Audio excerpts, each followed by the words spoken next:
Yo famille, bienvenue sur XL Rising. Ici, on te balance des histoires puissantes, inspirantes, qui réveillent ton esprit et boostent ton mental. Lat Dior Ngoné Latyr Diop. Ce n'est pas juste un nom dans les livres d'histoire. C'est une vibe, une force, une légende qui a marqué tout un pays. Je ne vendrai jamais ma terre. Je ne me soumettrai jamais. Jamais je ne vendrai ma terre. Jamais je ne me soumettrai. Nit Egarabam, l'architecture invisible de nos vies. Nous vivons une époque paradoxale. Jamais dans l'histoire de l'humanité, nous n'avons eu autant de moyens de communiquer. Nous sommes à un clic de Tokyo, à un message vocal de New York, à une vidéo en direct de Dakar. Nos téléphones regorgent de milliers de contacts. Nos réseaux sociaux affichent des centaines d'amis. Et pourtant, les cabinets de psychologues sont pleins.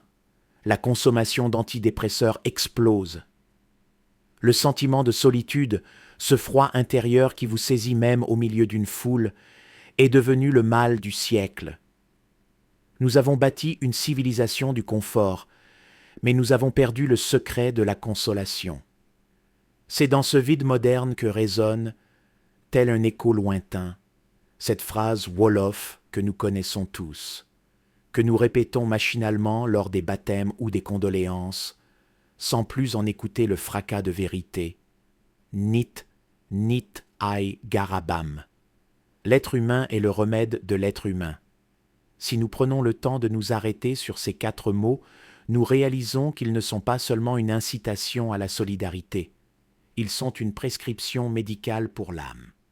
Et comme toute ordonnance puissante, elle comporte une leçon cachée, une posologie que nous avons oubliée. 1. Le mythe de la forteresse intérieure. La première chose que ce proverbe vient briser, c'est notre obsession moderne pour l'indépendance. Depuis l'enfance, on nous apprend à être fort. Sois un homme, ne dépends de personne, construis ton empire. Nous glorifions le self-made man, cet individu mythique qui se serait hissé au sommet à la seule force de ses poignets. Nous construisons des murs autour de nos vies pour nous protéger. Nous pensons que la sécurité réside dans notre compte en banque, dans nos serrures blindées ou dans notre statut social. Nous croyons que si nous sommes assez riches ou assez puissants, nous n'aurons besoin de personne. C'est une illusion tragique. L'indépendance totale est un mensonge biologique et spirituel. Un arbre ne pousse pas sans la terre, sans le soleil et sans la pluie. De la même manière, l'être humain s'étiole en vase clos. Nit ai garabam nous rappelle brutalement que l'autosuffisance est une maladie. Croire que l'on peut se guérir soi-même de ses angoisses, de ses doutes ou de ses chagrins est aussi absurde que de vouloir s'opérer soi-même de l'appendicite. 2. La leçon oubliée. Le courage de la vulnérabilité. C'est ici que réside la leçon que tout le monde oublie. Pour que le médicament agisse, il y a une condition préalable incontournable. Il faut admettre que l'on est malade. C'est là que notre ego se cabre. Accepter que l'autre soit mon remède, c'est avouer que je suis incomplet. C'est avoir l'humilité de dire « je ne vais pas bien, j'ai peur, je me sens seul ». Dans nos sociétés où l'apparence est reine, où le sous-tourat, la discrétion pudeur, est parfois dévoyée pour devenir un masque de fer, nous préférons souffrir en silence plutôt que de tendre la main. Nous mourons de l'intérieur en souriant à l'extérieur. Nous oublions que la vulnérabilité n'est pas une faiblesse, c'est la porte d'entrée de la guérison. Si tu ne montres jamais ta blessure, personne ne pourra y appliquer le baume. Le proverbe exige de nous de déposer les armes de notre orgueil. 3. L'autre, pharmacie ou poison. Il y a une objection légitime qui surgit souvent. Mais les gens sont mauvais, les gens trahissent, les gens sont jaloux, les gens détruisent. C'est vrai, et c'est là toute la complexité de la sagesse africaine. Dire que l'homme est le remède de l'homme n'est pas une vision naïve du monde. C'est un constat de puissance. Un médicament, s'il est mal dosé ou mal choisi, devient un poison. L'uranium peut fournir de l'électricité ou détruire une ville. L'être humain a cette même dualité. Parce que l'homme a le pouvoir de guérir par une parole, il a aussi le pouvoir de tuer par un silence. Parce qu'il peut relever par un geste, il peut écraser par un regard. Cela nous amène à une responsabilité terrifiante. Si nous sommes les médicaments les uns des autres, nous sommes tous des pharmaciens sans le savoir. Chaque interaction que vous avez dans une journée est une transaction chimique invisible.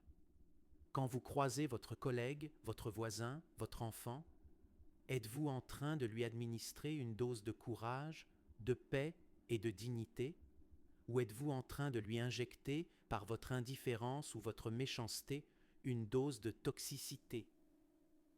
4. Redéfinir le remède. Enfin, nous devons comprendre la nature de ce remède. Dans notre monde matérialiste, nous pensons souvent que aider, c'est donner de l'argent. C'est le dépannage. Mais Nit Egarabam parle d'une guérison bien plus profonde que la pauvreté financière. Le remède dont nous parlons ici, c'est la présence. C'est l'écoute absolue, celle qui ne cherche pas à répondre, mais à comprendre. C'est le regard bienveillant qui valide l'existence de l'autre. C'est le pardon qui libère deux cœurs, celui qui a fauté et celui qui a été blessé. Combien de gens autour de nous sont riches mais dévastés? Ils n'ont pas besoin de votre argent. Ils ont besoin de votre humanité. Ils ont besoin de sentir qu'ils ne sont pas des accidents dans l'univers, mais qu'ils comptent pour quelqu'un. Conclusion. Le cercle vertueux. Alors, que faire de cette sagesse ancienne aujourd'hui, en 2024? Il faut réapprendre à être des humains. Il faut oser briser la glace de l'indifférence. Il faut accepter d'être le patient quand on tombe et avoir la générosité d'être le médecin quand on est debout. Nous ne sommes pas des îles, nous sommes un archipel. Ce qui touche l'un finit par vibrer chez l'autre. Si vous vous sentez seul aujourd'hui, essayez ce paradoxe. Cherchez quelqu'un à aider. Soyez le remède de quelqu'un d'autre. Car c'est le mystère ultime de ce proverbe. C'est souvent en soignant les autres que l'on finit par se guérir soi-même. Nit Egarabam. N'oublions jamais que notre plus grande richesse et notre seule véritable survie, c'est nous, les uns avec les autres.